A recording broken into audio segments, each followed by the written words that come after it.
and on the Joint Committee on Public Counsel Oversight. Other public service service that she's had of note: former mayor, City of Port Orange from 2000 to 2004, vice mayor, City of Port Orange from 1998 to 2000, and councilwoman, Town of Poncella from 1992 to 1994.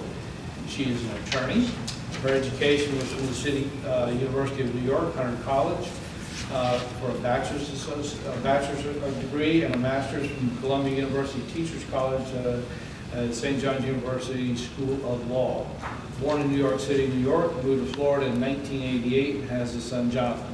With that, Senator Dorothy Hukill.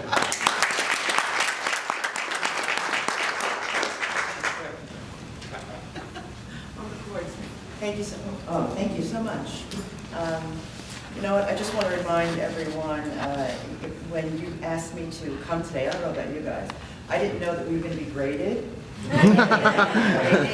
Here, and I just want to let you know that I don't know about the gentleman to my right, but I'm not real forgiving.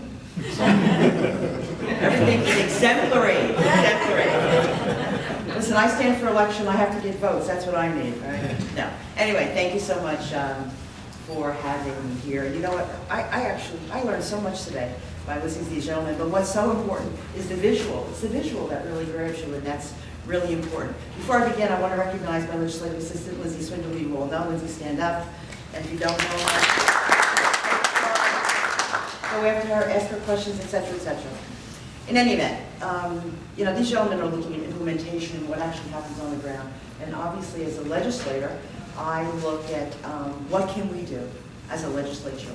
How can we get there? Because all of this that they showed us on these maps and all the visuals, it just doesn't happen by mistake. It doesn't just happen.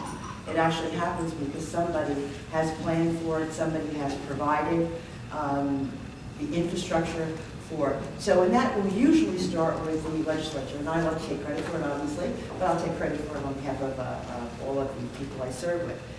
What do we do as legislators? We pass laws usually, and we appropriate money.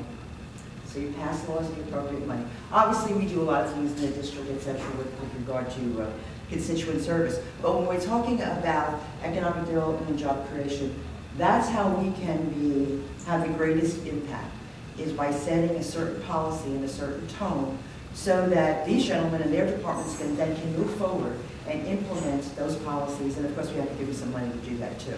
So it's very critical. We have to make the kind of investments in, so we can maximize the creation of jobs, so we can maximize the creation of opportunities.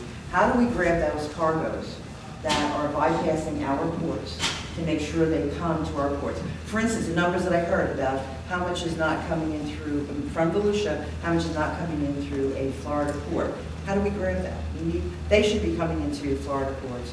So we have to determine how do we take advantage of this expansion in the Panama Canal, and also not only the opportunities that exist with regard to the seaport itself, but all of the other opportunities. And that means the actual seaport operations, the operations that are needed to support the seaport operations, all the ancillary businesses, all the businesses that can be created, and all of them that expand, that maybe they exist now and they expand to serve these operations.